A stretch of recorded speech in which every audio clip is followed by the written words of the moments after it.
Where's Mohini? Mo, where are you? He's joining in. What we do is that we go in the different rooms. We are in different rooms when we so that it doesn't interfere in each other's talk. Oh. Okay. Okay. So you can see there's a door down there at the back where I'm pointing out now. Yes. How does it work? But Why I got many computers around, three computers around. No. How does it work in a Zoom call? I mean, she's there and you're here. She's on Zoom from there. I'm on Zoom from here. Okay. So that's fine now. But you can both hear everybody, right? And see everybody. We can both hear everybody. We can see everyone. Huh. Okay. And where are you based now? I just came back to Dubai day before yesterday. So I am 1.5 hours behind. So how is it down there? Any vaccination done? Yeah, I got my jab yesterday. The first one. Yeah. I got the Pfizer jab, but the thing is that I am getting some after effects, like my arm was hurting and it's heavy today, and I'm getting some back pain. But they said it will happen for 2 days. I was about to tell you that. I got my jab on 3rd.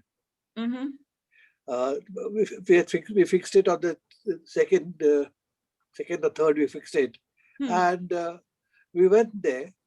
And within half an hour, we were given the jab and another half an hour to rest there. And everything was fine. Next day, I got a temperature first. And half the day later, Mohini got a temperature. And both of us had temperature and ache and all that. But there's more. Hi, Sheena. I told her you were powdering your nose. My computer has become a little slow. It took me this long to join. Hi, Latika. Hi, how are you? Good. Have you recovered now from all your... So, Sheena, both of us for 2 days were down. Oh. Ache and pain. We took Crocin, paracetamol twice a day. And third day we were fine.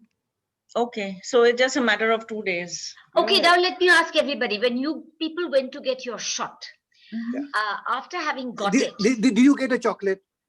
No, I got medicine, not chocolate. But, did you get a message? Say that you have been successfully, first shot has been successfully given, and to get your certificate, this is the link. Did you get anything like that? Yes. Did you get that certificate is important. Now, that's not the certificate itself, but I'm just asking whether you got that. What I have got is that, dear Latika Patgaonkar, first dose of Covishield successful on this date, at this time, download certificate, and they've given you a link. Yes. Cowin link. But actually, if you tap on that link, you don't get anything at all. We had a problem in getting it. I got my link, got my certificate, but Mohini did not get a certificate, and we went back to the place and told them that. They tried it, and 2 days later they gave us a call and said, "There, we have a certificate." And we looked at it. We did it. To see that you have had your first shot, is it? Yes. And I have got my certificate, which was one of the first ones to come, with Modi on the photo saying, "Good for you," and "Good boy you are," and all that. And Mohini got one without Modi there. So Mohini is feeling upset with what is going to happen to her. Mohini, you're upset that you don't have Narendra Modi's picture on your certificate?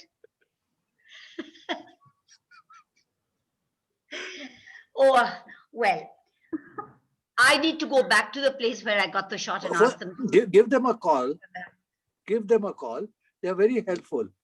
No, they won't take calls. I mean, the place where you actually get your shot, they're not going to give you look at calls. But I'll go there. It's not too far from my house. Don't do dhadpad. You're running around too much. You don't run around. By the way, Sheena. Yes. I'm trying to finish the book. I have the last 40 pages. Oh, you didn't. I was just going to ask you, did you finish the book?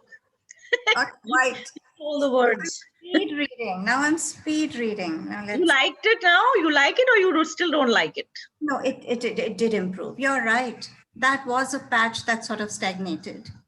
And I thought, okay, everything has been said. Now what, But then it takes a turn and it goes on. And it's more, in fact, about Shuggie thereafter. So, yes. Very touching, huh? Yeah, it is. It is very. It is very touching. It's uncomfortable. Yeah. Is Shuggie Bain a name? Sounds so Punjabi. Yeah, it is. Shuggie is a pet name for the name Hugh, H-U-G-H, which is a very Shuggie. common Scots name. Yeah. Ah, Shuggie. Oh, so Sheena, it's Shuggie, not Shuggie. Is that it? I think it's Shuggie because when I was hearing the audio book, they were saying Shuggie. I see. But some people say Shuggie. So it's a proper noun, I guess. And up north, they tend to pronounce it as an U rather than a. In sort of in England, it's like butter. And in the north of England, they say butter. So I thought it was probably more Shuggie rather than Shuggie. Okay. I don't know. I mean, I do not know. So if the audio book said Shuggie, then yeah, I guess we should stick. Also, we eat bread and butter every day. I didn't know. I am going to say Shuggie. So, yeah. Vikram, let us see your face. Come on, Vikram. Yes, sir. Yes, sir. Yes, sir. Next time you call me, sir, I'm not going to talk to you. Yes. Hi, Mukul. Yes, sir. Yes, sir. आता परत yes म्हणाला विक्रम काय what's this यार अबे बुढ़ा कर दिया तूने साला जी show yourself. Ji sir. Ji sir. Let's have a look at you, Vikram.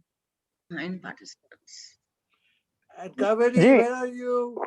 Tazeen, let me see you. I'm trying to figure out. Tazeen and Kaveri and Vikram. You'd like to see your faces? Yes, sir. Hi, Tazeen. Hi. I know a youngster, no longer a youngster, now it must be 40 by now. His name is Tazeen. My name is Tazeen with the stress on T-E-H-Z-E-E-N. Tazeen. Tazeen. Hi, Satish. And hi, Mohini. Hi. Kaveri, is that you? Yeah. Yeah. Hi. We can't see you, Kaveri. Can't see you. We Yeah, can't see you. There you are. Yeah, yeah. Hi. So, Kaveri, Hello. so how many broken legs have been done so far? Legs have been broken so far None. in Calcutta? None so far. Satish, you're looking kind of very well groomed. Have you had a change of hairstyle? Okay. Okay. Ponytail. It's the same thing. We are all now Covishield, veterans. Protected. Still waiting for the next one. Latika has also got. What about you, Mukul? You have got yourself Vaccinated. vaccinated. Yes.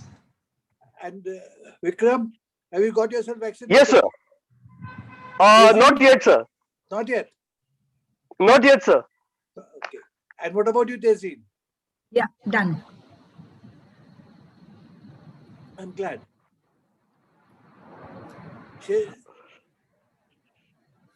Sheena has gone down to Dubai and she got a shot in Dubai.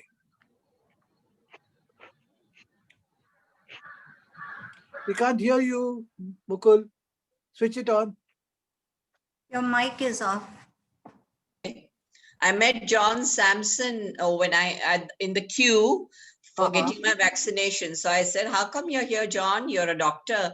Shouldn't you have preceded us? So he said, no, I'm in the book review and storytellers club. So I'm here and here I am to meet you. He thought, he tells me this is exclusively for us. Okay, good. I came on that quota, he says.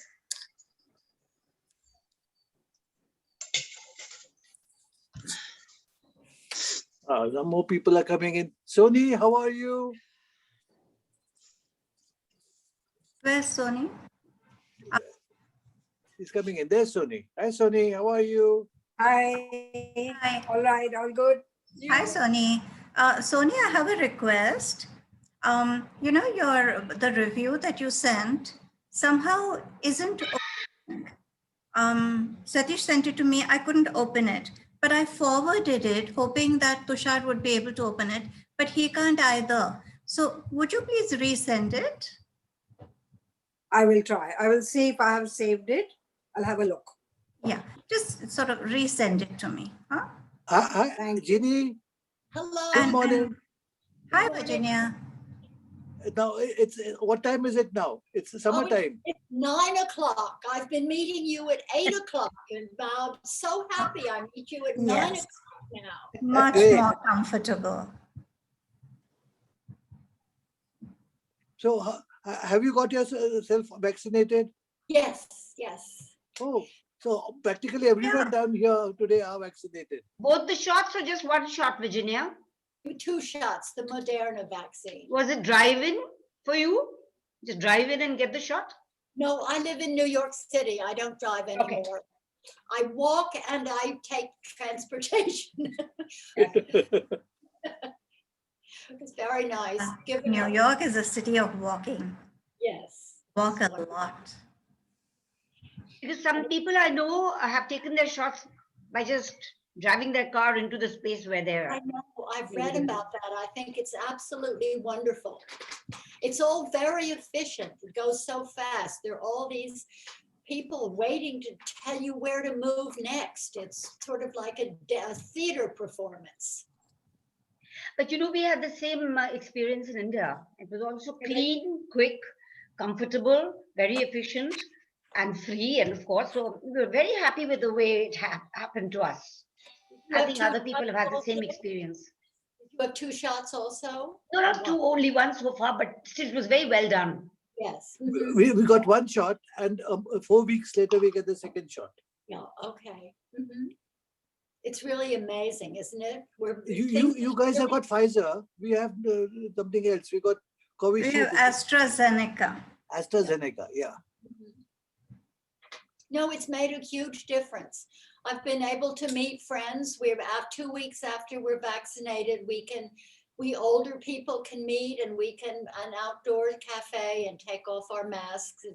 It's beginning to feel a little different.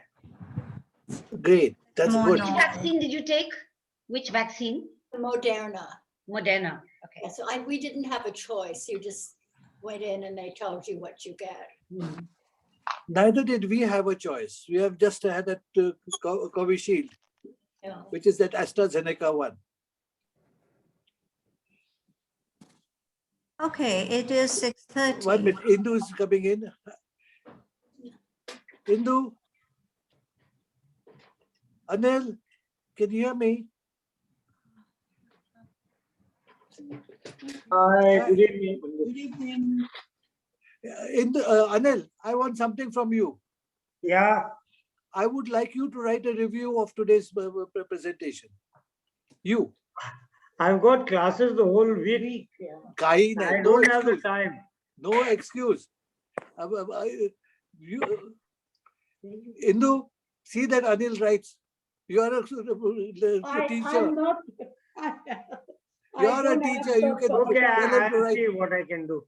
Yeah. Thanks a lot. Thank you. Okay. And Latika, क्या खाना चल रहा है?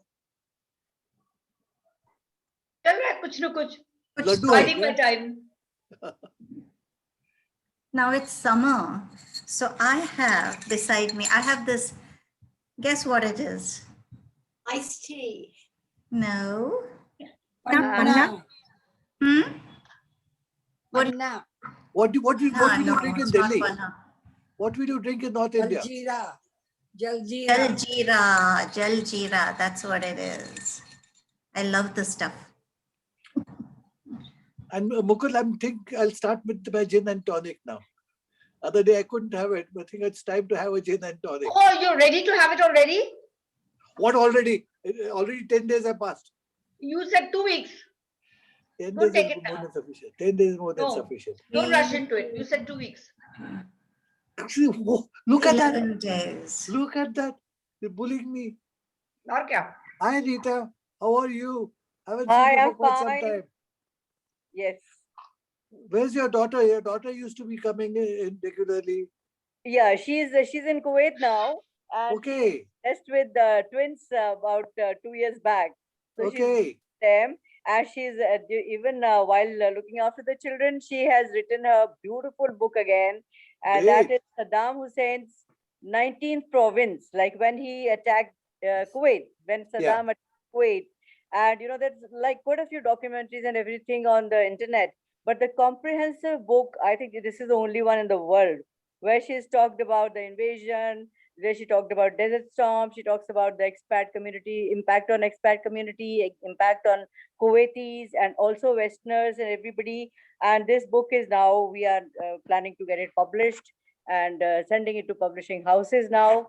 And it's really, really a powerful book. It's Excellent. Good to know. Very good.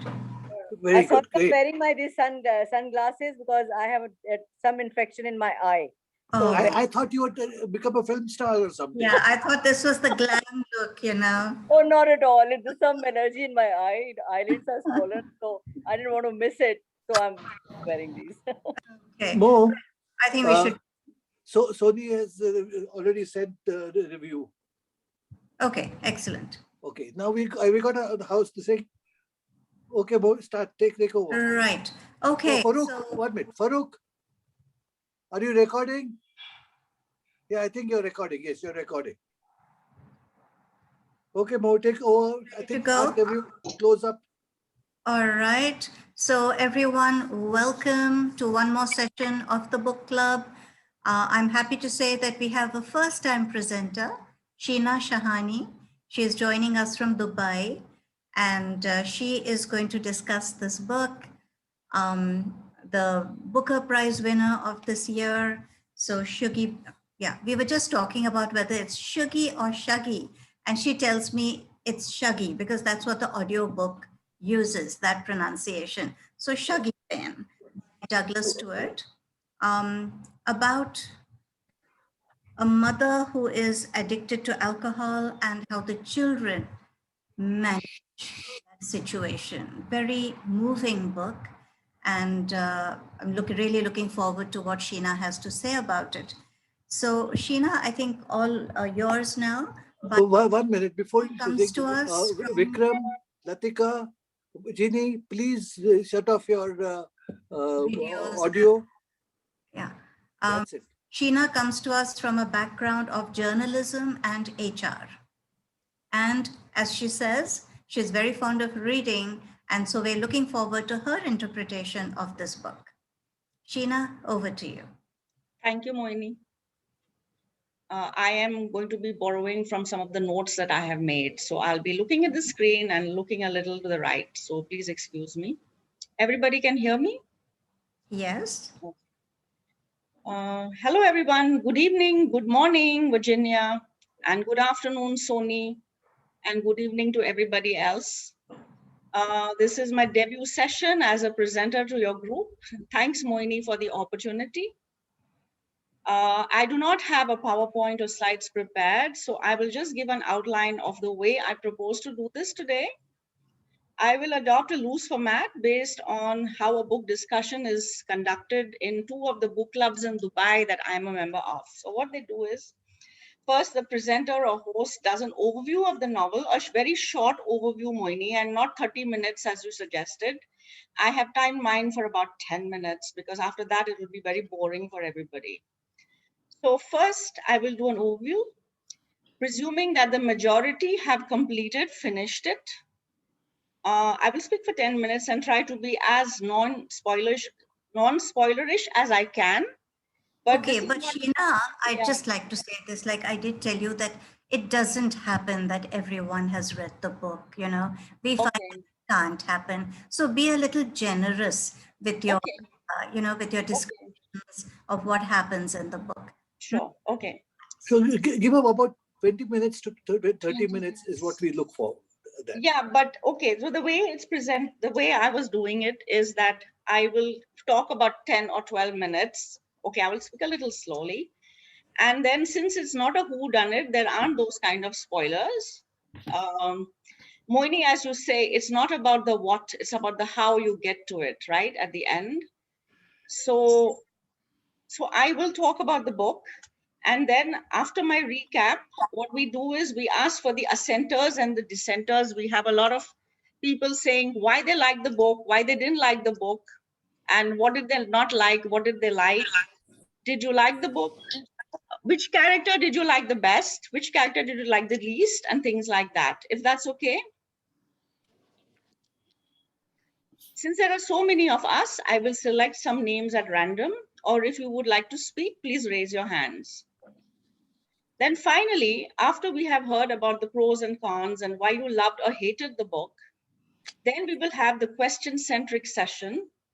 I have some questions, and again, the floor will be open for others' Q&A. And I'll be happy to answer any questions about the book. So shall we go for it? Shuggie Bain, as we all know, won the 2020 Booker Prize. I'm not qualified to say whether it deserved the prize or not, because I haven't read the rest of the long-listed or short-listed books, except for one, Burnt Sugar. But when a book becomes a major literary sensation, there are so many expectations. It becomes topical, you feel you must buy it, you must read it, you must discuss it. I had read it for our ladies' book club in January, and I must say I had mixed feelings about it the first time around. But I started to read it again for today's presentation, and I'm actually liking it a lot better. Maybe it's because I don't have to Google all those Scots words anymore. So the Booker judges had to select a book that people will revisit and would like to keep on their bookshelves. So in that sense, this book fits the bill perfectly. There are plenty of reviews and interviews of Shuggie Bain and its author on the internet. Also, a lot of the information and content that we have available on the internet on the 2020 Booker and on Shuggie Bain in particular have been filtered, tailored, and polished for a lockdown and post-lockdown audience. Focusing on the book, first of all, I would like to touch on the style. I read Shuggie Bain as a printed book and was helped along by the audiobook, which I would recommend because of the dialect, because of the largely Scots sort of brogue narrative. And also I have a Kindle edition where I highlighted and made so many notes. It is set in working class Thatcher era Glasgow of the 80s, a place of widespread unemployment, of disillusionment and disenchantment. For first-time readers of a novel in Scots or Glaswegian dialect, it may have been challenging.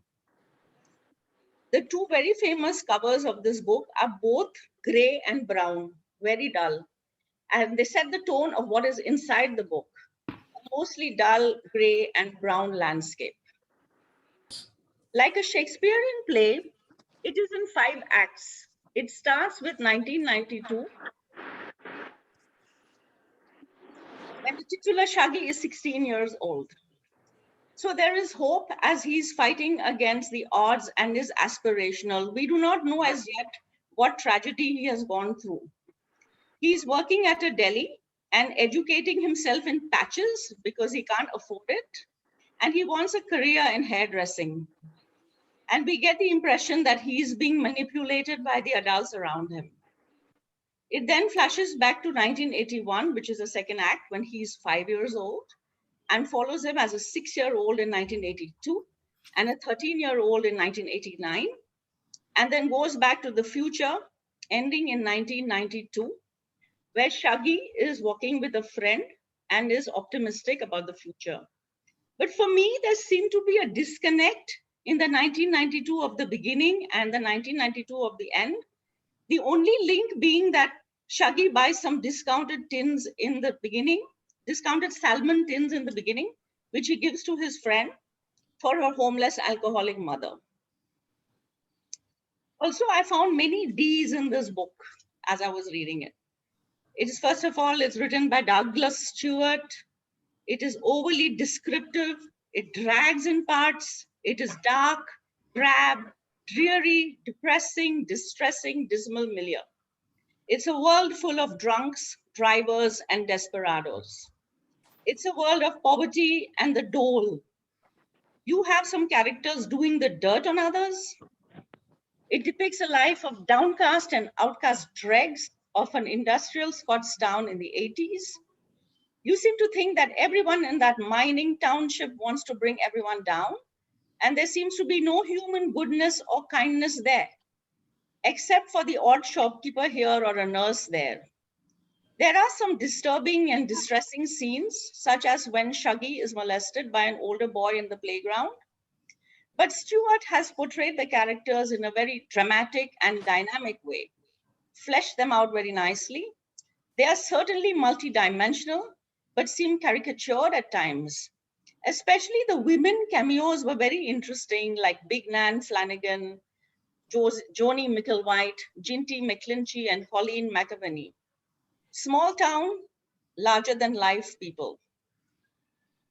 So Shuggie Bain is about betrayal and desperation and misery, but it is also about hope and upliftment, and most of all about love.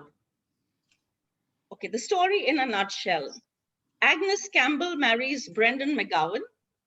She has 2 children with him, a boy and a girl.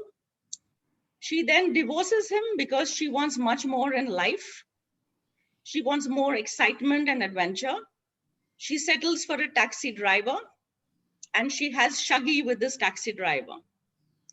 Agnes and her family live with her parents in their small council flat, and then the taxi driver moves his family of 5 into a poor mining town. Agnes slowly but surely descends into addiction and promiscuity, because her husband is a very unsympathetic man. The taxi driver is a gaslighter, and he's physically abusive, narcissistic, violent, an adulterer, a womanizer, a serial bridegroom, and a downright badass jerk. He deserts Agnes, then her 2 older children abandon her, her boyfriend leaves her, but Shuggie remains with her throughout. I think personally it should have been called Agnes and Shuggie, or just Agnes Bain, because it is as much Agnes's story as it is about Shuggie. She's folded us, it freezes them. Shuggie's world. Shuggie's world is his mother, a mother who denies him food and uses welfare money for liquor. But he loves her unconditionally. He looks after her. He cares for her.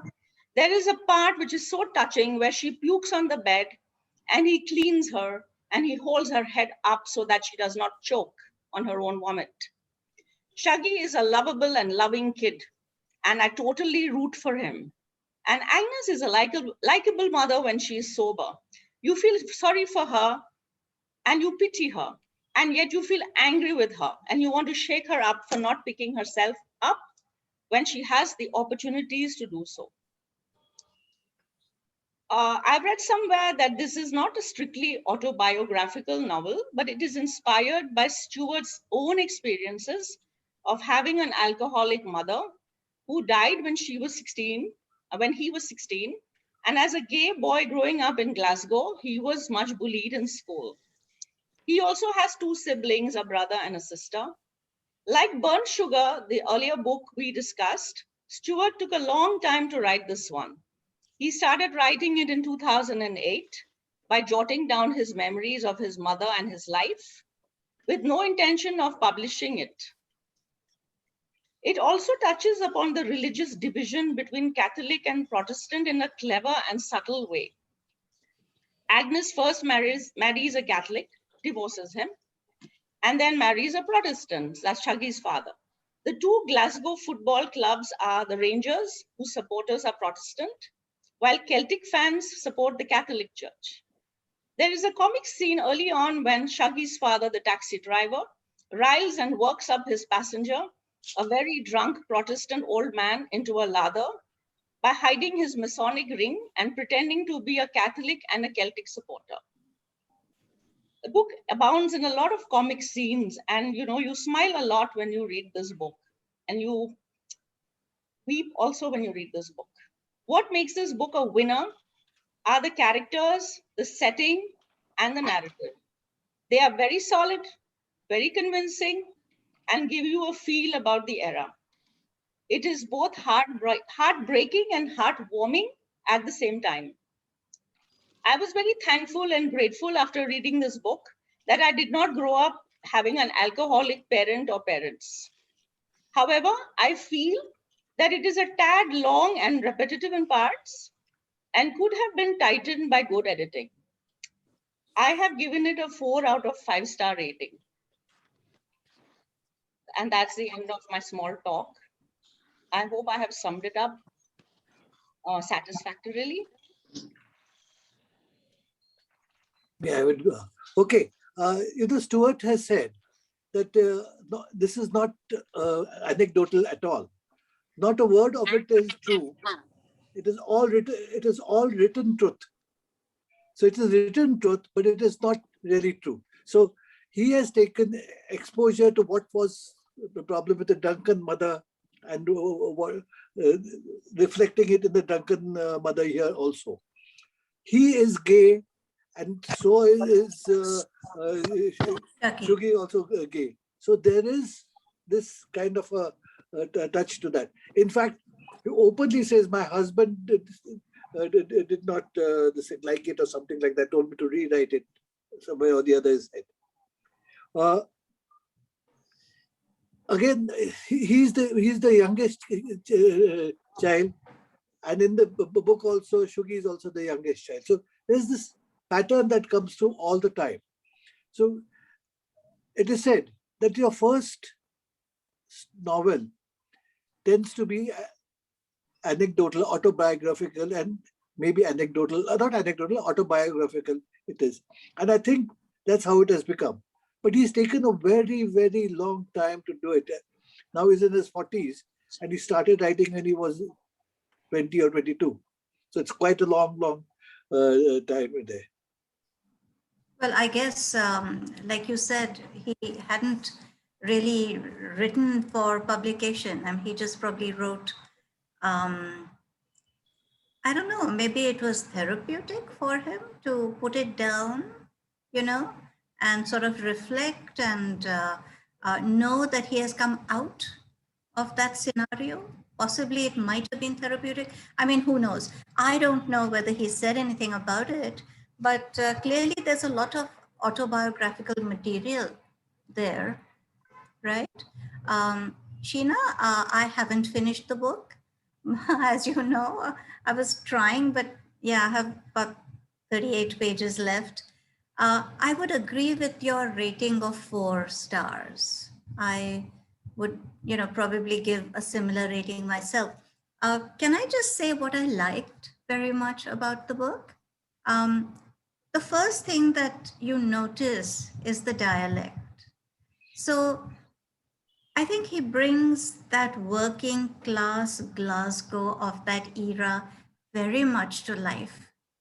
And largely, through the use of that dialect, I think he paints the scene very well.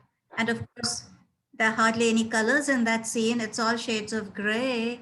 And like you said, very dark, very dismal. For a while, you feel that you're learning about a different world, one that you haven't known yourself. So it's very intriguing. It's very interesting. I was very curious, about it, a sort of life that I've absolutely never known at all. But there was a point at which I thought, well, enough already. But I thought the novel sort of picked itself up after a short period of stagnation. But I so agree that it could have been shorter. It is very repetitive, very repetitive.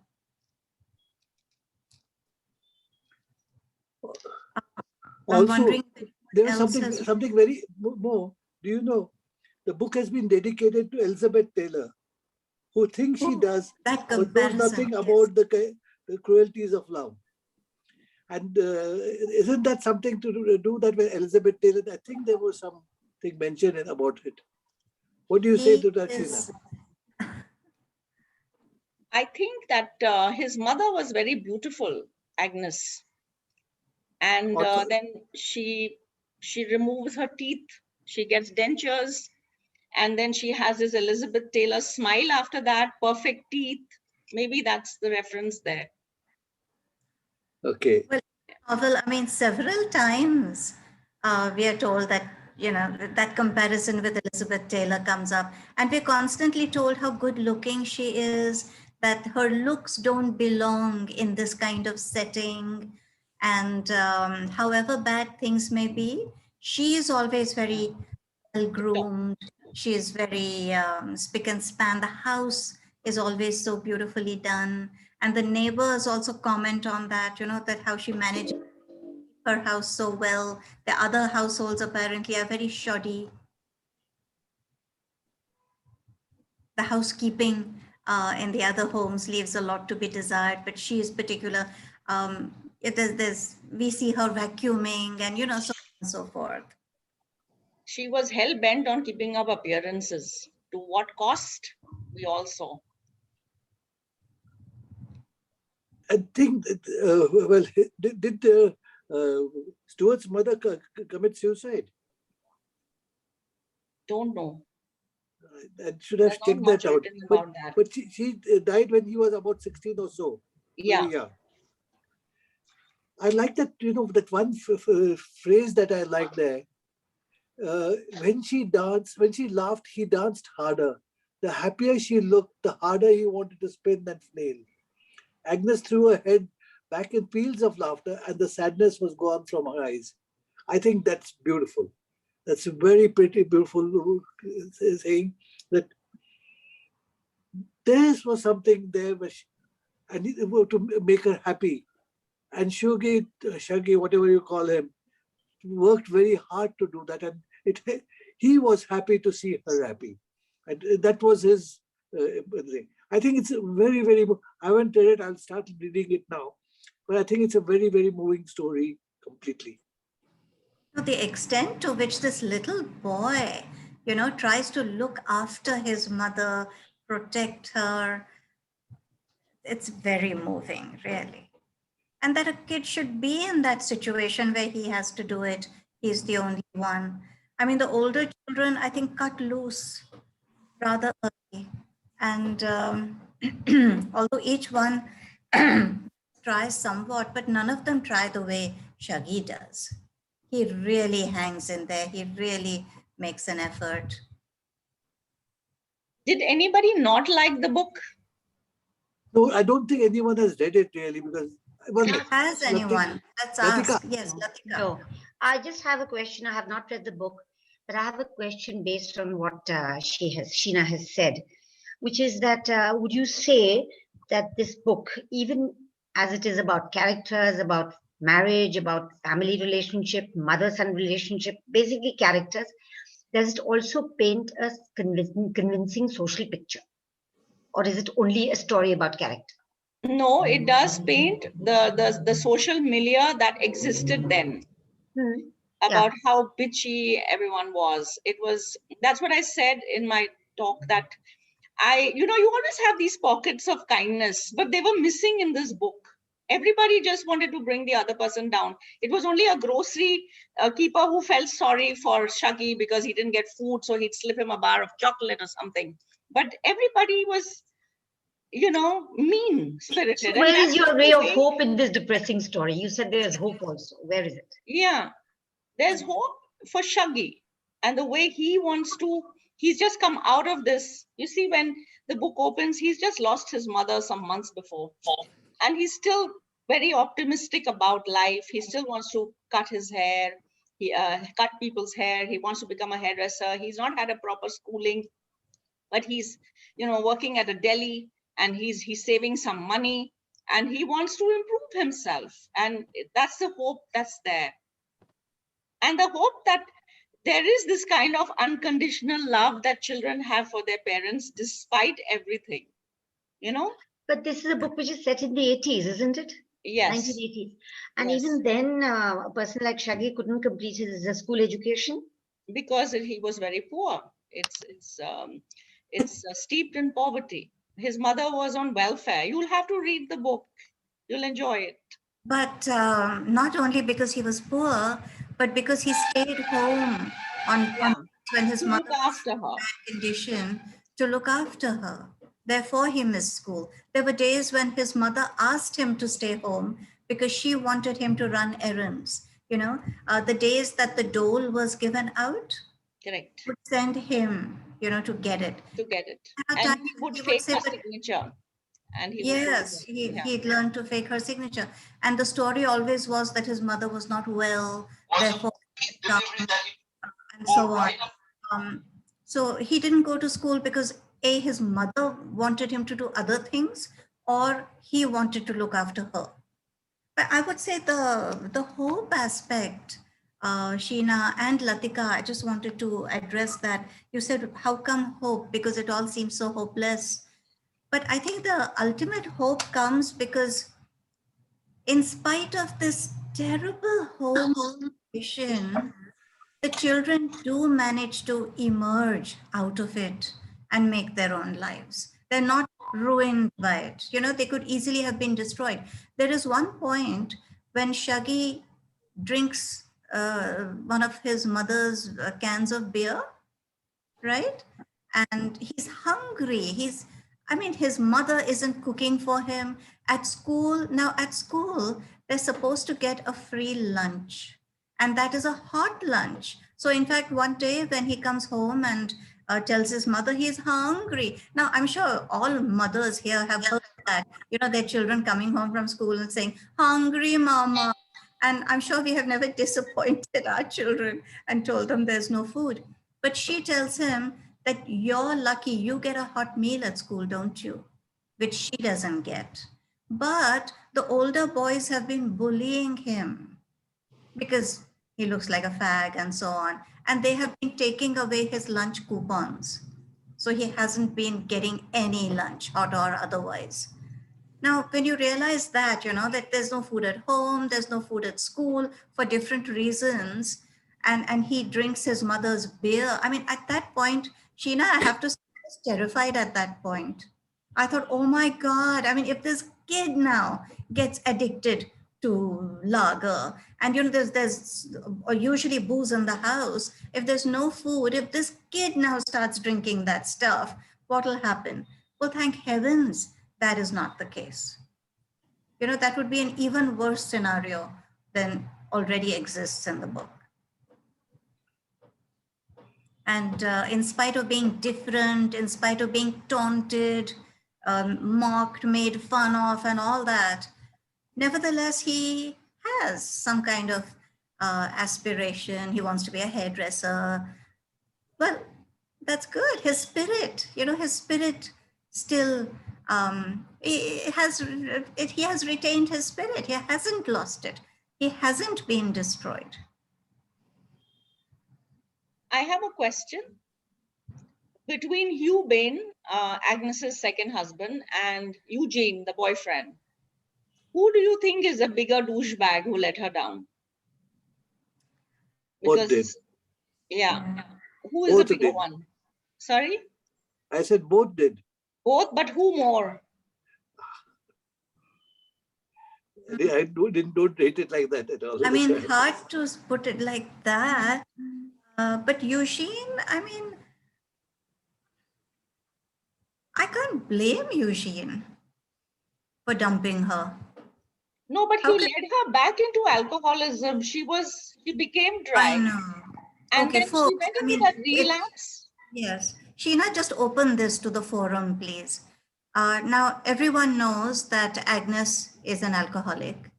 She starts going to AA meetings and she manages to clean up, and her 1 year of sobriety is celebrated like a birthday. Okay. And that is when she has acquired this new boyfriend. Eugene, who's another cab driver, and he seems a very decent sort. I mean, to me at least, he seemed a very decent sort. And I was hoping that he might do her some good. But then he takes her out, he takes her to, I think, a golf club restaurant or some such thing. Actually not swanky, but to her, it seems very swanky, where he orders a prawn cocktail, which is, absolutely over the top swanky for her. And has a good time. But, it's normal to have something like a glass of wine with this kind of meal. Why don't you have it? And she keeps saying no, and she looks at that wine and she is scared, and she doesn't even, but Sheena, I don't know if you would like to blame him for this. I think he's trying to help her to prove that she can have a single social drink and not sink into alcoholism again. That's the way I looked at it. Now, unfortunately, she's so far gone that she promptly sinks back into it. But because she knew her herself, and he kept forcing her. He kept forcing her to have this drink. Nothing will happen. This one drink, And I think that we all know our own bodies and our own minds, and we shouldn't be forced by somebody else. That's the thing. Yeah. May I say something? Yes, go on. I think he really wanted to, let her have that social drink, and for him to have a proper relationship with her after that. I think there was some intention of sort of marrying her or doing, getting together with her, but he wanted to actually understand whether she was cured of the alcoholism or she was going to continue to, sort of go back into it. I think that's the way I read it. Ah, so you think it was like a test? Like a test, I see. That's interesting. Yeah, to see whether. So may I say what I really liked about the book? I've read it about 3-4 months back. Please. It was very depressing, and I've never heard or read anything about the collieries and all of this. So it was very, very interesting to read it. It was at the same time very depressing, but you just couldn't leave the book. You just had to continue reading it to see where hope would come next, or where there would be just that, a light somewhere. But it just didn't seem to come, it just kept getting messier and messier continuously. But one thing I have to say about the book is that I was very, very impressed with the use that Douglas Stuart had with his words. The way he describes things, it's a most unusual way of saying things. So may I read out a couple of things that, it just came to me. I opened the page, and so it says, the black slag hills stretched for miles like the waves of a petrified sea. It's so Very nice. poetic, It's very poetic, and it's so beautifully written, that I was just mesmerized. And this flows through the whole book. There are lots of descriptions like this where he picks up words and comes up with a really nice way to describe situations or scenes, So I don't know whether you all share that view. So just a few things that I wanted to share. Yeah. Thank you. No, Beena, I also share that view, because few phrases, etc. I read out a phrase. Yeah. The dedication is to Elizabeth Taylor, who thinks she does, but knows nothing about the cruelties of love. I think that was a beautiful phrase that was used. And he himself says it's not a memoir, but the parallels to someone else, sorry. Not a word of it is true. It is all written truth. Yeah. So, which tells you, and but doesn't tell you. I like the way he has put it together. Yeah, I agree. Is it too much to ask how the book ends? Do you want to give away how it ends? Can I? Unless you say you don't want to read it. No, it's not that. I mean, I haven't bought it, so I don't know if I'll be going out and buying. Just wanted to know the whole story. You can borrow my copy, Latika. I'll finish in the next. I just need half an hour to finish, basically. Okay. So yes, Virginia, please. I have not read the book, but I'm very interested. I would like to ask your advice whether to buy the book or whether I liked your idea about listening to it on audio. Sometimes I find when I read a book that has dialect, it's very off-putting because I have to struggle over the interpretation. Is it hard to read because of the dialect? Is it hard to read a text copy? Yeah, I referred to both. I couldn't just listen to it. You know, I tried doing that when I was going for my walks, but I would have to, hang on, I have to play that part again. And so I gave up. So you really have to read the book side by side and listen to the audio. Yeah, right. Yeah. Because sometimes, I mean, some books I buy on one way and then I buy it the second way. And sometimes the audio is somehow more appealing or richer. And the descriptions of the characters are brought out by the actors so well. So I just wanted your advice about that. So you think I should do both? Yes. Okay, thank If you. you want to, yeah. In fact, I'm the other way. I would rather read it than hear it. I've tried to use audiobooks, and I find it very, very difficult to go on with it. And particularly, as she said, the accent are not, we don't understand. So that makes it very difficult. So I have to have the book and listen to it. It becomes too complicated a thing. Okay. But I just want to say that dealing with the dialect is not difficult. No. I'm not going to feel that you don't know what is being said.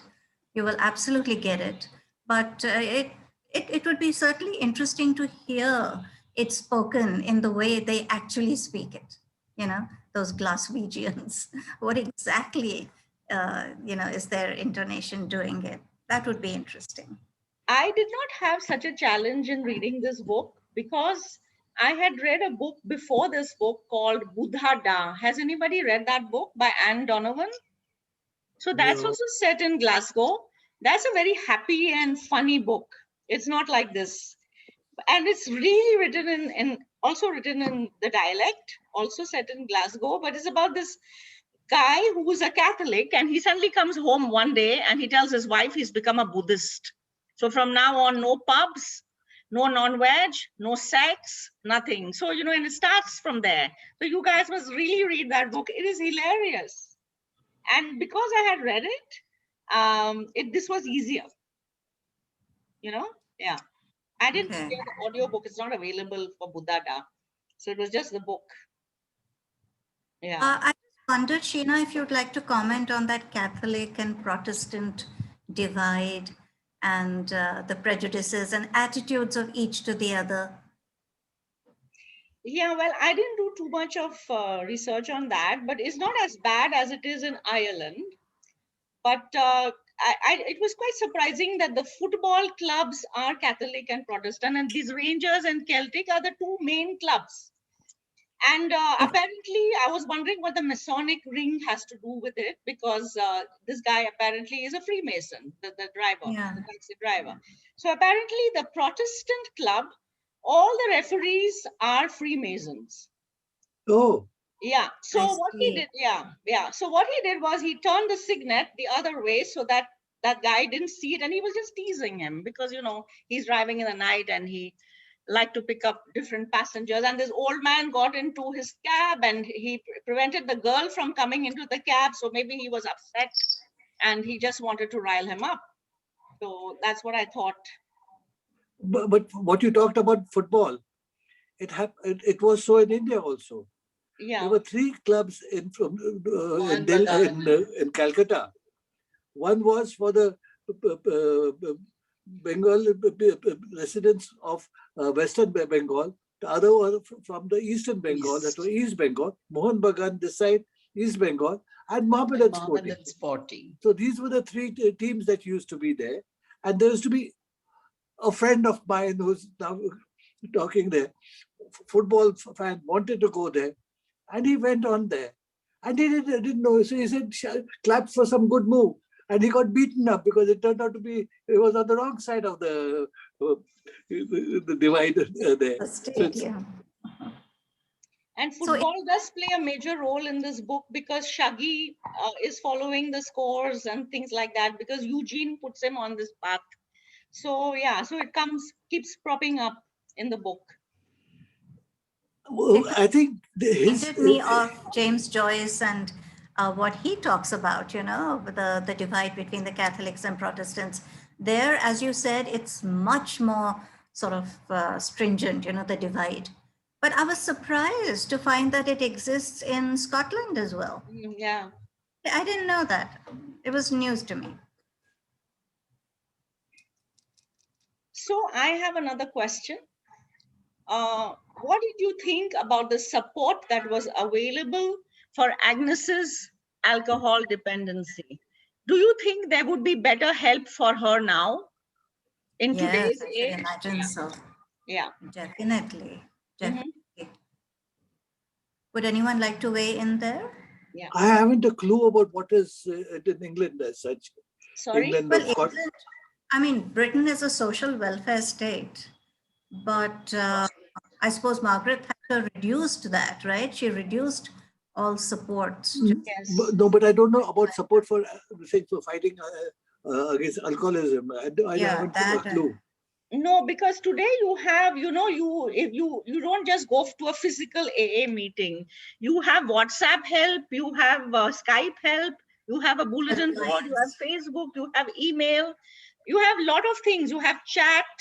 So maybe she would have got better support if she were living today, if she wanted that support, that is. Or if she wanted that, or maybe she would have found a drinking companion also. Why not? You don't know. I don't understand what may happen. Well, she was very resistant to attending those meetings also. She finally went. In fact, friends of mine, we get together on Zoom and have a drink together. But we are not alcoholics. We are not alcoholics, but we do that. So maybe, well, in today's time, it's difficult to say what's happening around completely.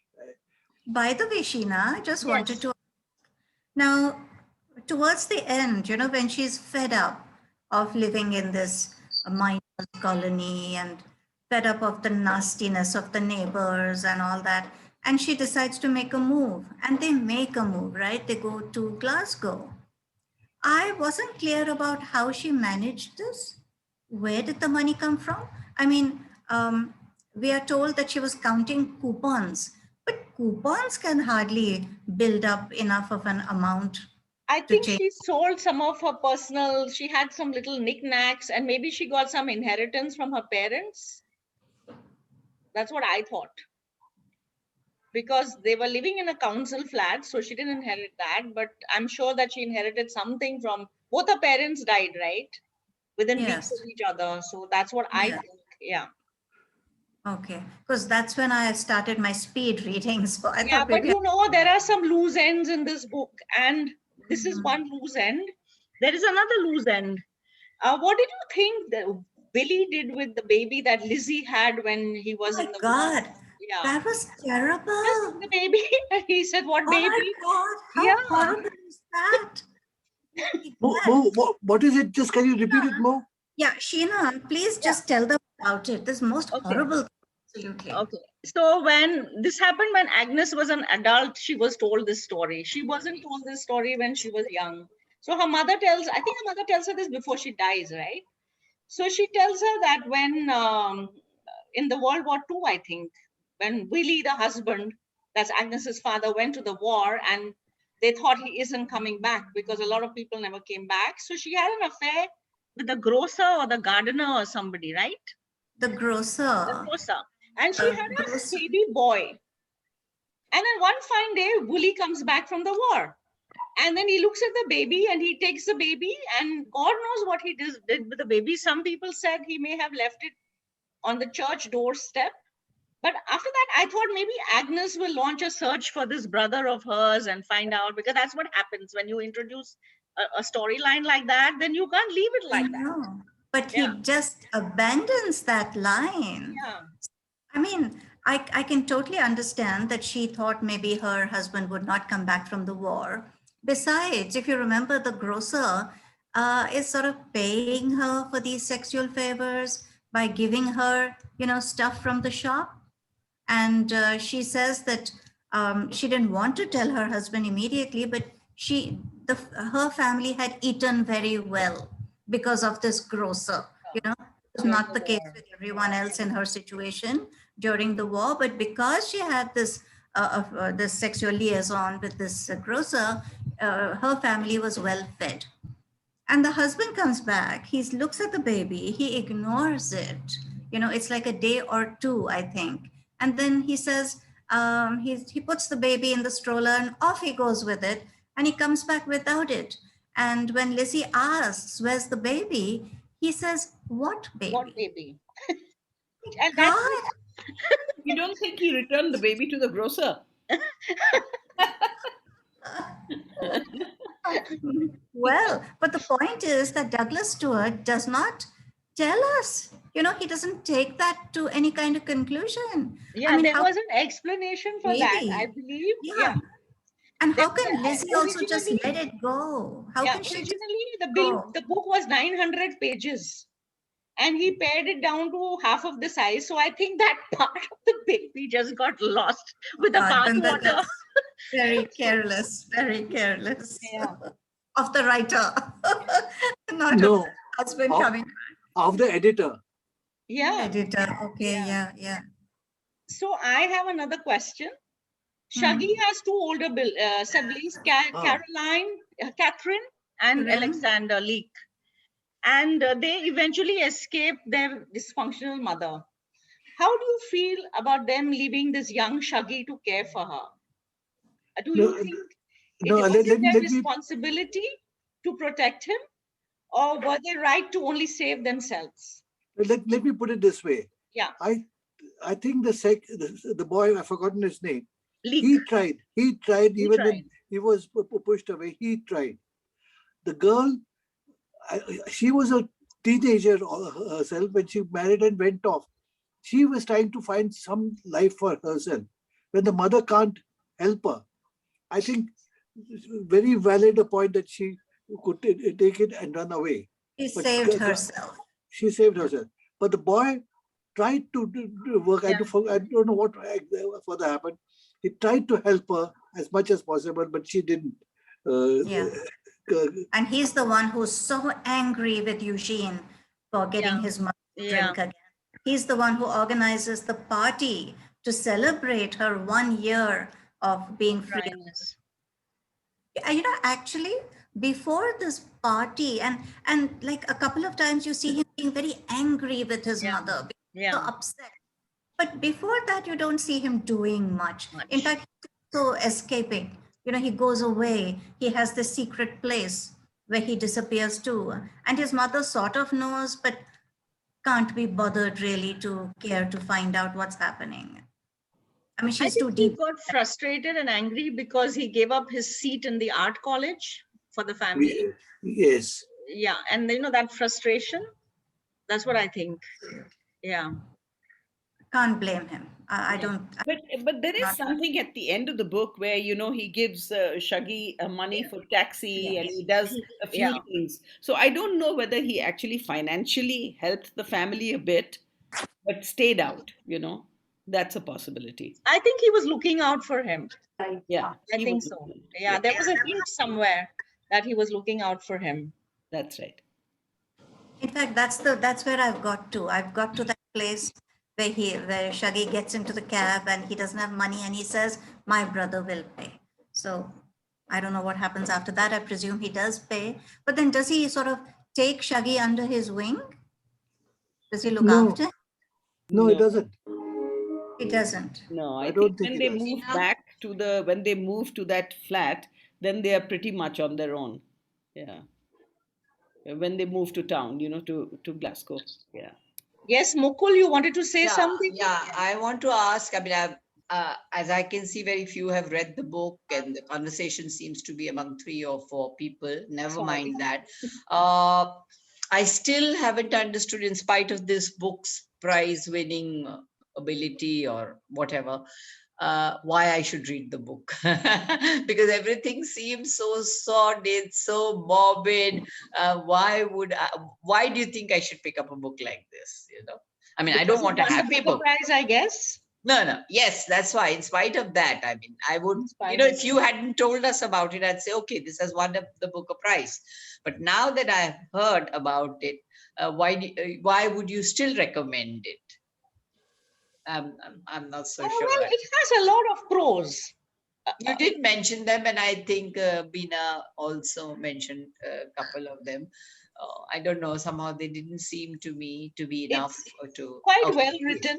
It's quite well written. The characterization is pretty strong. The story is strong. As Mohini says, there's a lot of hope. Of course, there are a couple of loose ends which you have to ignore, because that's okay. That's all right. That's all right. Yeah. But but these things come from the way you've just told us. They come much later. So what should make me, go towards it? Very long ago in the 1940s, there was a Welsh book I read when I was young called How Green Was My Valley. It was also about the mining issues in Wales. I think David Lillyweld or Richard, something like that. Yeah, I don't know how to say it. But it had depression as the times and as the background, but not depression that we talk about in this book. It made me compare it to that one. But I really all I can say, Mukul, is that every book cannot be comfortable. You cannot root for characters in every book. There are characters you will not like. I fully agree with you. I do agree with you, but as yet nothing's making me feel like wanting to pick it up, in spite of the fact that you've really... that's all right. Yeah, sure. For me, I had to read it for 2 book clubs. So definitely I had to force to read it. Maybe I would not have read it now. I would have read it later. Yeah. So can I ask one more question? Yeah. Okay. So Agnes is failed by all these people around her, except her first husband, who was a gem, painted like a gem anyway. So her second husband, her children, even her parents let her down, I felt. Her lovers, her friends. But who do you think failed Agnes the most? Do you think Agnes herself failed Agnes? But of course. Yeah. I think of course. Yes. Ultimately, it has to be your own willpower. And I think her parents helped her a lot. I mean, they allowed her and the family to live in their house. It was anyway a small house. Her mother didn't want to open the door to her, but her father said, let her come. And then that spanking that he gave her when she was 39 years old, I couldn't get over that. Because he missed out on doing it in her childhood. It's the easiest to give blame to others, but it is most important that you have to accept it, that it has been yours. And I haven't read the book, but from what I can get it, she was not bothered about it. It didn't mean much to her to be doing something which you and I may say is not correct. She took it in a stride. I would add to what Satish has said, that nowhere are we given any kind of reason, to understand this fall into addiction. Exactly. It is her own weakness. She is a weak person. She could not handle it. Yes, Tony? Sorry. Yeah. There are 2 things that came to my attention. Was the statement about addiction and the support available now. In spite of all the support that is available now, the only person who can cure that person is himself or herself. Addiction by itself is very psychological. It is now counted among the mental health illness list, because addiction, the reasons for addiction are coming from their childhood, from all kinds of influences. So I personally think Agnes could have pulled herself out, and she didn't try hard enough. It's just not good enough blaming A, B, C, or D. I definitely felt that. May I add something here? Yeah. Okay. So I think Agnes was, one of those types that really wanted to live beyond her status, her social standing. She wanted to go beyond it. She was good looking. She was, she dreamt of, and she kept a really good house, as we all know. Even when she went into the pits, she was still, maintaining a beautiful house. She had flowers and she did things with some style. And I think she was a victim of circumstances, because at that time Britain was in a very, very bad shape. And there was no way that, things could actually turn around. It was, everybody was struggling to make a living. And she couldn't actually finally, fulfill any part of her dreams. And I think that is really what actually got her into this addiction, because she had so much more. The other women that she talked about and her friends and all that seemed to have adjusted to whatever their life offered them, but she was not happy with that. She wanted more. And that was really the reason for everything that happened to her, I think. Yeah, I think that's the best rationale that you can offer. Yes, absolutely. I just wanted to mention, Mukul was asking, why would anyone want to read this book, knowing how dismal it is? So I think from my point of view, the what shall I say, the situation of the children, what the children suffer in being with a mother who is an addict and clearly lacks the strength to get out of it. So this prolonged addiction and how the children suffer, I think that is very well put across. And that's what I would read the book for. I absolutely agree with you. Yeah. Yeah. Can I say something about one of the loose ends? Yes. Yes. Yes. You know that the husband, when he comes back and all, and he sees the child there, and he goes, takes the child out, and comes without him.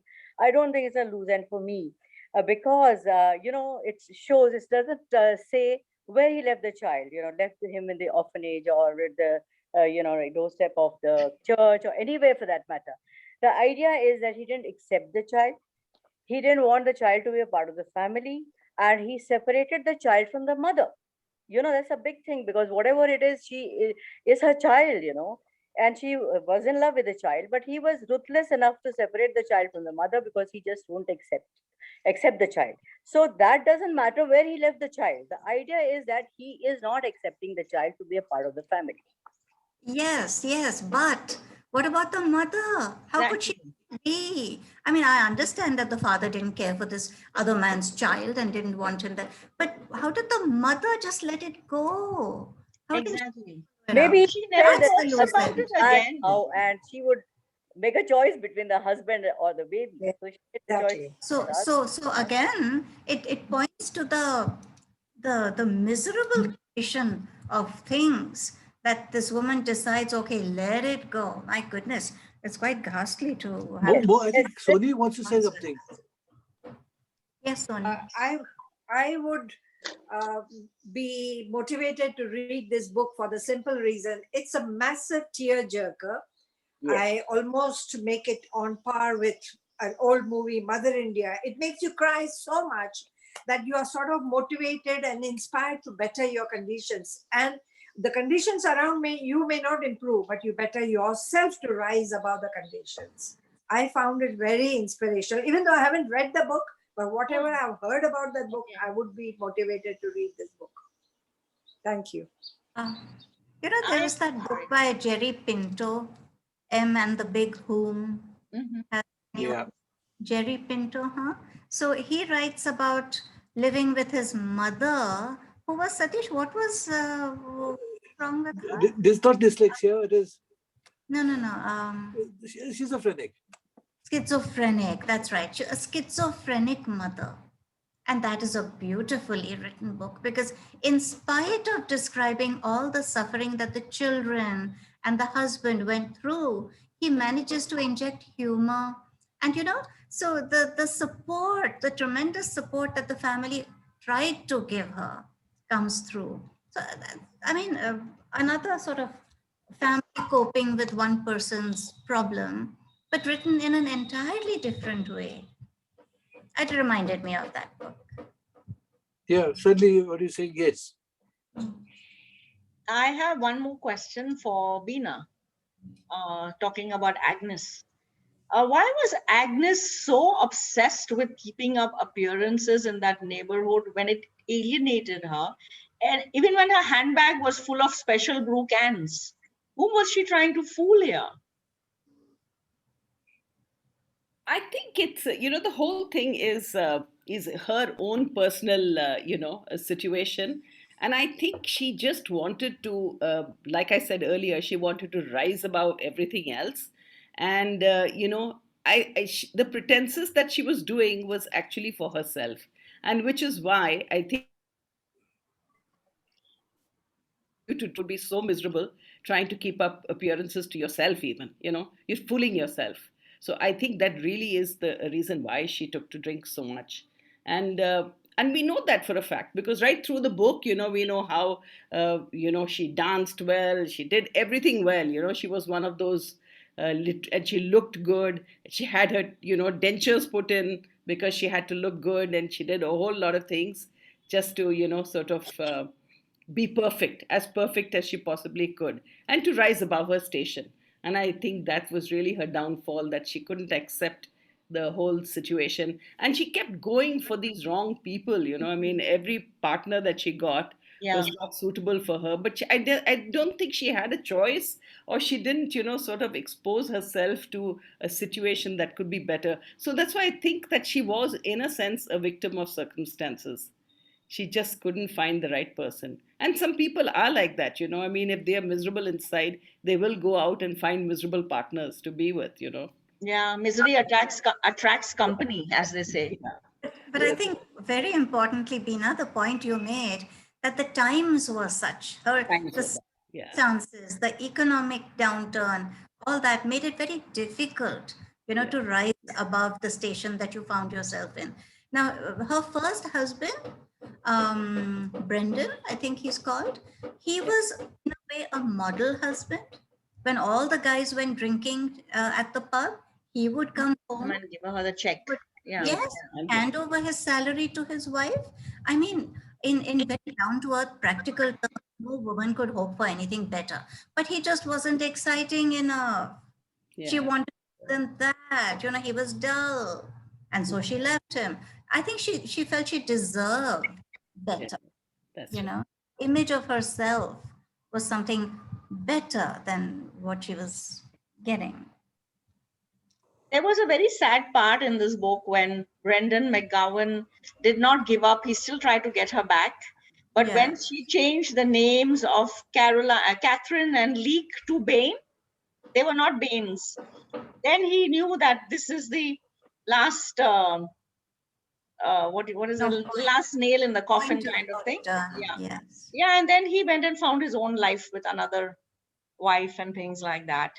I wonder if any of you like that scene where these ladies are sitting and, playing cards and using their household money for gambling. And then there's this catalog, and there's Agnes brings these bras, which she generously bought for everybody. And then she dances. And I thought that was a very nice and colorful and very descriptive scene. And because these things didn't happen. Yeah, very believable, the little bit of pleasure that they could eke out of life. Correct. Getting together, having a game, getting gifts, Stealing cans of beer when nobody's looking. And they take the bras even if they're the wrong size. Happy to get They don't put their shirts down because they're so excited. Oh yeah, that's right. Yes. Well, that is humor. I was sort of thinking that Jerry Pinto had in his book, and Douglas Stuart has not managed that, but there you are. Here is humor. Yeah. Yeah. Well, I think that was a nice discussion. Has everybody's finished with their questions, or are there more questions? I'm still asking you one question. Please. Should I buy this book and read it? Is there something different? Is there any suspense left, or we've discussed everything here? Suspense? No, as I said, it's not a whodunit. It's not. Yeah. Rita It's is all not a Rita. It's not the In what, fact, the how. let me answer your question. Yes. I would like to read it. I was telling Mohini that I found it very interesting that I wanted to read it to try to understand life for people at the economically most weaker level in Scotland. And it never came to me that they would be as bad as what Mohini told me about it or what I read on the net about it. So I would like to read to find out what it is and how people reacted to that time. No, I would also, I'm more inclined to sort of buying it and reading it because, you know, like it's a story of a human being who has her challenges and who has her ups and downs and, you know, like her thoughts and everything in her mind and things like that. I would like to, you know, read it and, you know, see what kind of life she led and what kind of challenges she faced and things like that. You know, I would like one that. more thing, it's very sensitively written because I think, you know, we said at the start that this is partly, you know, autobiographical for Douglas. So it's very sensitively written. That's what I felt. Yeah. Feelingly, very feelingly written. And he has lived next to an alcoholic. So it was a first-hand kind of thing, you know? Exactly. Yeah. It comes from The the way he heart. has described that. She's a woman. You would like to know what, you know, like what things came her way that they made her, what she turned out to be later, what challenges she faced, how did she manage, how did she adjust, how did she fail, you know, all these things. I think I'd like. So we have discussed 2 books, you know, which were shortlisted for the Booker. We did Burnt Sugar, and we have done this one, Shuggie Bain. So I just want to offer my 2 bits worth, you know, in a comparison. Very different novels, very different styles. Enjoyed both. Maybe I enjoyed Burnt Sugar more. But I will say that the quality of writing, possibly Douglas Stuart's, is better. Avni Doshi felt a little raw, like very much a debut novelist. You know, I felt that, wow, this debut novel is so good. I must read the next one because the next one possibly will have that greater maturity, you know, that comes from having gone through the exercise once already. So I found Avni Doshi's book very good, but slightly Amateurish. a little polishing, you know, needed a little polishing, needed a little maturity. Very, very promising. That's say, very promising. Whereas Douglas Stuart is a more finished product. I mean, better writing. And he reminded me a little bit of Ian McEwan. I don't know if any of you have read Atonement, right? So Atonement, I mean, many of you might have seen the movie. I haven't seen the movie, but I've read the book, bit of a tome of a book, but oh man, beautiful. Now, I'm not saying Douglas Stuart is as good as Ian McEwan, but he's along those lines, may I say. And yeah, that's what I felt. Very, Ian McEwan also writes so feelingly. There's so much emotionality. There is a lot of emotionality in this book also. I think more wind up saying. Okay, let's just have one final question. Anyone want to emerge and say anything? Comment, observe, anything, question at all? Okay, well, Sheila? I would like to ask you, I'm sorry. Yes, I'd like, yes, Rita, like, yes. I have, I think this is a first time I'm attending this meeting with you all.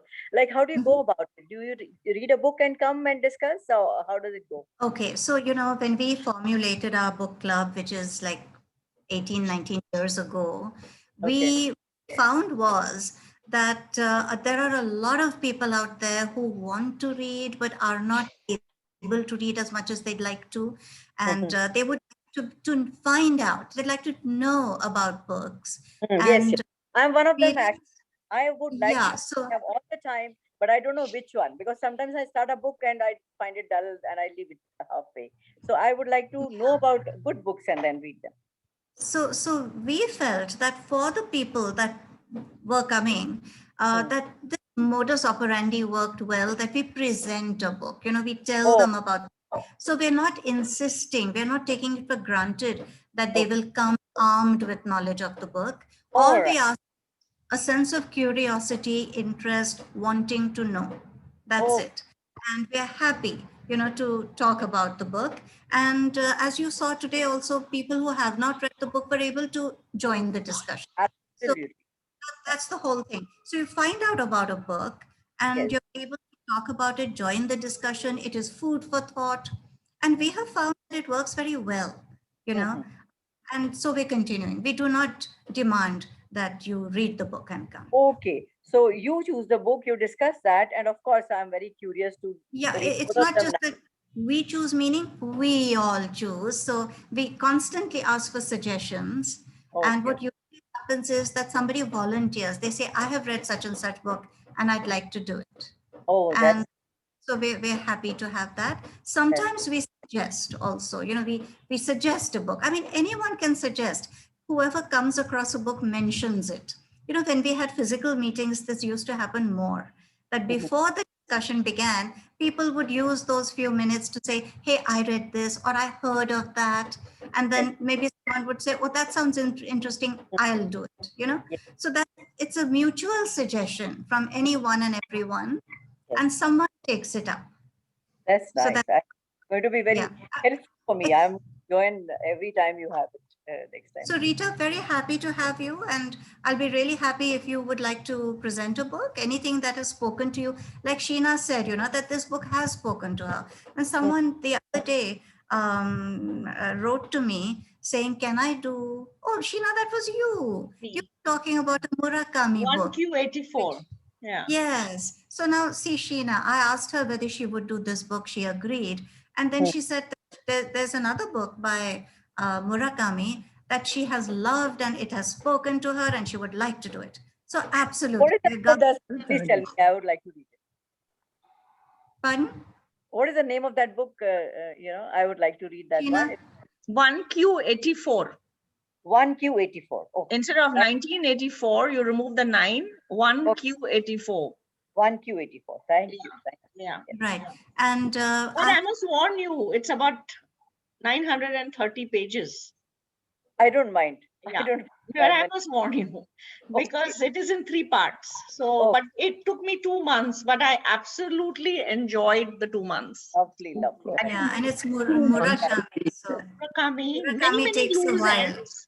Many loose ends because I don't understand giggly squat sometimes of what Murakami writes, but he is so enjoyable. Oh, yeah. He is. Yeah. Yeah, he's a writer I haven't quite taken to. Yeah. But anyway, what's on for the next week? Yes. So first of all, I want to thank Sheena for agreeing to do this book and for putting it before us. Thank you so much, Sheena, and we look forward to your next presentation. We'll find a date for you. We are actually booked to the end of June. And I just want to tell you what is coming up.